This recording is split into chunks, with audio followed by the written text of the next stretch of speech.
Greetings out there in YouTube land from the planet Earth. Can you please pray for Robert? He's back in the hospital. He was in coma the other day and got out. And I tell you, they're just looking for more big business. And he didn't have his camera to prove it, They sit there messing around. He knows, he saw him try to inject a air bubble in this thing a few times. When I was down there, and I wasn't joking, brothers and sisters, I was awake. They left me in the one hallway to die at that one hospital. They sent me to their sister hospital in Columbus, okay? Why would you leave somebody to die out in the hallway, spare parts, right? What do they do in Columbus, man? Fly by night quad, thinking that the other place put me out. And I heard him yakking about all the parts. You're not going to make it, let's make it look good. And I heard him yakking about all the cash you're going to get from all my spare parts, right? I'm not the only one, brothers and sisters. Look at this, right? I figure some of you can just zoom it up or whatever to read what he said there, right? This is one of the people I'm trying to work with. He's in New Jersey, right?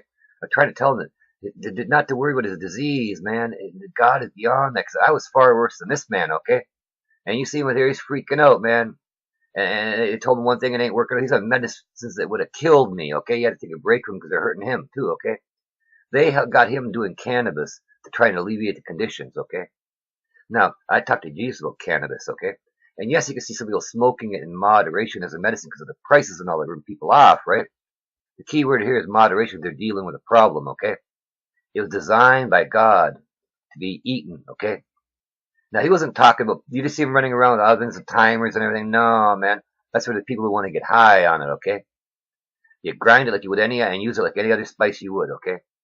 Now, I tried some because I'm going to try before I recommend. My little mistake on one batch I did there earlier, because I tried the can of butter. That gets you in the head. That wasn't what I was looking for, okay? You know, I want to be able to function through my day like many of these other people are doing. So I sprinkle it on there, and I use a little bit more than I should have probably because I'm working with a new strain. I've only done it just a couple of times. I wanted to try it. I'm not going to need it anymore soon anyway. I wanted to try it so when I speak on it, I try things before I speak on them. God wants me to know some things. I was preaching on Revelation 7:9. He's going to show me the world, the people the way they different pray because I was talking about it. So not to rag on them because they may say things differently in a different area than you do because they're still worshiping Jesus, right? He calls me on stuff, right? Now here, I asked him about weed because it's illegal in my area, right? And he said moderation. It's better to vape it, people, than smoke it. Why? You get the chemicals you want there, but you don't get the chemicals from the burning. Half of you guys who've been smoking joints and all that your life think you know the taste of weed. You don't. None of you have that clue until you vape it. Because then you're getting the chemicals without the other stuff burning, and the taste is blow your mind, by the way. But it's not really intended for that, see? Some of you do it anyway, and a lot of you already know that. That's why the people are using it medically, a lot of them. They'll heat up and take the fumes. That's basically the vaporizing, right? You get the hot air running through there, and you take the fumes. That way there's no smell in the air, no nothing. You get that little medicated you want. It's just a quick one. You see some guys do it, and they fill up a bag with it, and so forth. Israel's been using it for over 30 years as a medicine, cures all kinds of stuff. PTSD, ADHD, you name it, depression. They got different kinds of weed, but there's over 1,000 different kinds. Some make you not hungry, right? So there's people that are overeaters, one that makes you not hungry. I know, I tried it, right? I was overeating there for a little while, I figured out the world, right? Oh, it doesn't make you up. Over 1,000 varieties. Some that give you the munchies, as they call it, right? Perfect for the people with anorexia and stuff like that. To get in it's on how you use it. They're using them on kids for seizures, mainly more CBD. And you said that wasn't how it was meant to work. That if you added a little bit of THC to the mix, right, that it would far exceed the current results. But they already know that, right? So the thing is, it was meant to work in harmony. They want to rip apart God's plan, so thinking they know it all, right? Taking bits and pieces and wondering why it doesn't work as good as it should. That's why they work with treatments to keep coming back for more. When God's all about cures, okay? Now, I know some of these things are weird, but hey, you grind it up. Now you put a little bit more than I should have. I tell you, to be honest with you, I felt very uplifted because that's one of the attributes of the strain, Master Kush, right? And I feel uplifted, happy, pretty good, right? Now some people go different attributes, but this one is an uplifting one, okay? It's from an Afghani male, it's some Dutch seed company. They're supposed to be really famous for blends, right? And they had a blend, they make beautiful ones. I'm not sure exactly what female they made it with, but I know it's from a Afghani male. I figured I'd give it a whirl. Something like it has a nice walnut flavoring, light, but if you suck on it, you get a nice, not as strong as the Death Note, it's got a stronger walnut taste to it. For those that are interested, right? The thing is, it's like anything else in life, right? Moderation. Some people won't drink. You can have a drink. It's not going to kill you. You're not going to go to hell for having one drink. Back in the Bible days, They drank beer and bread as part of their lunch because of the calories, right? They weren't into this diet beer. The whole purpose of it is something to wet your throat and give you calories. You're busting your ass all day. Look at Sergeant York. You want to see them work for a living?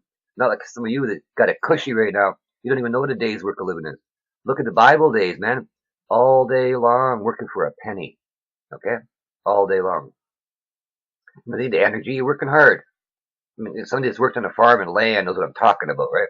Anybody that's done any kind of physical labor, hard labor, like many pioneer people and bushcraft people that go out there, they know what I'm talking about, the real deal, right? You burn up calories when you're doing stuff, right? You got to replace them calories. Well, back in the Bible days, man, it didn't have much, right? The fermentation was the only way to pretty much guarantee clean water when you think about it, right? Because for a lot of them, because if you didn't have a cistern with it, like what are you gonna do? You're gonna ferment your water, so you got beer, okay, calories and that, and they made a barley beer, right? Out of it. That's why barley's mentioned. Measure wheat and measure barley, right? And God put all the plants around you here for a reason, right? Chamomile, they use it in every sleeping time. It super relaxes so many people, right? It does. It takes when they're feeling this, and it just calms them right down. Fennel works better on women than men, but the fennel oil gets rid of wrinkles, by the way. They used to rub fennel oil with hibiscus oil on the bellies of the women back in the Bible days, I believe, because so they wouldn't get the stretch marks and all that stuff. Now, I don't know if it actually is any truth to it making an easier birth and all that, because I'm not a female, okay? And I'm definitely not interested in finding out. Thank you, Jesus, for that, okay? They got it hard enough there, okay? I got my problems to deal with. They got there. It's just a fact of life, right? Yeah, and, as long as they're doing right by God, I don't mind, right? But one day at a time. That's what it is, brothers. One day at a time. Satan's got his snares out there for you everywhere, turning medicines that God intended to use as a medicine into party drugs and all that, looking to get high. If you want to try it out, you've got aches and pains, but you don't want to cook in the oven. Yeah, I mean, if it's really bad, when you cook in the oven, you get that faster effect, right? Eating it takes a little longer, yeah, but once you get that thing going at 220 for 25, man, a quarter teaspoon will do it in a spoon of yogurt. Or you put it in yogurt, stir it up. It'll take a little bit, but you'll get that high feeling if you're looking for that, right? Maybe just do a little bit of that way. With the rest, it's not. I mean, I'm not going to judge you, okay? It's not my place, right? I'm saying work with what you have to get the pain management you need. Because that's the key. God knows, man. He knows what's in your hearts and minds. If you're looking just to get high, he's going to know about it. If you're looking for relief, he's going to know about it. He'll help you out a little bit. Don't be surprised, right? Because that's why he's got people like me there. I was so sick of falling down in pain. I lived in pain 24/7. I stopped taking the pills that weren't doing any good. Think about it. When they give you stuff for people dying of cancer, you name it, and you walk away from it, you could have all handfuls. You're extreme, severe end stage, not just a regular end stage, severe, extreme end stage, right? And I walked away and said, no, man, I don't want any pills, man. Right? I should have been doing this a long time ago, tried it, but hey, I didn't know stuff like that, right? But it's out there. And there's so many natural other plants out there besides this one point I'm bringing here. We were made to live in a garden. There's so many out there. Do your own research. Find the ones that are good for things, okay? Bring them to your yard. Grow them in your yard. God is the great physician and healer, right? He is, right? He made these plants. Luke was the physician. He carried medicine of these plants around. Have a cup of tea or to sprinkle a bit in your food. Different ones have different ways to work. Years ago, decades ago, they could have cured colon cancer, and they do in China. By sprinkling some herbs on your food and drinking some teas. No surgery needed, even to stage 4. While people are dying left and right of it over here, have these operations and all this garbage doing, right? They just sprinkle some herbs on some food. And by the way, THC kills cancer. Yes. Whether you eat it cooked or raw, it don't really matter. I think it's better raw myself. Because that way you're not killing off any the elements and chemicals to it. Because I don't think they were baking it in Jesus' day, as far as I know.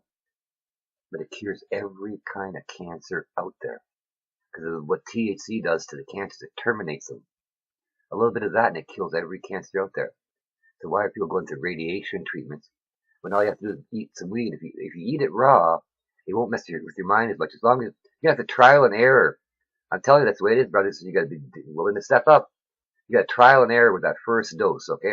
If it's not doing it for you, it's going to take about an hour to 90 minutes to kick in, but it should last you the day. If you're looking for the head thing, you better brown a little bit then.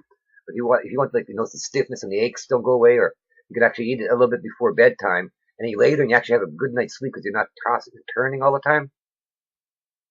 Those things make a difference. Look at this poor guy, right? Then you, Dr. Warren, they're all shopping for customers. Because what? They're not really your friend. Don't let anybody lie to you.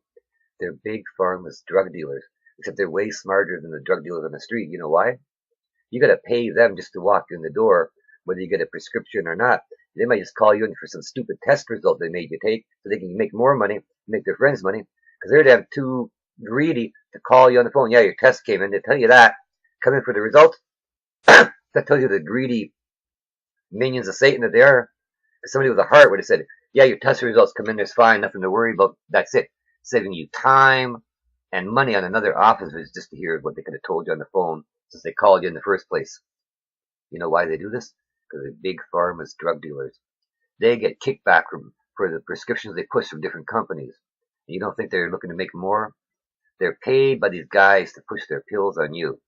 And these pills, they don't care. As long as a larger percentage of the people don't die and get sick, then they'll let them push it. And every time you turn around, there's lawsuits of one kind or another, because they don't even keep those rules.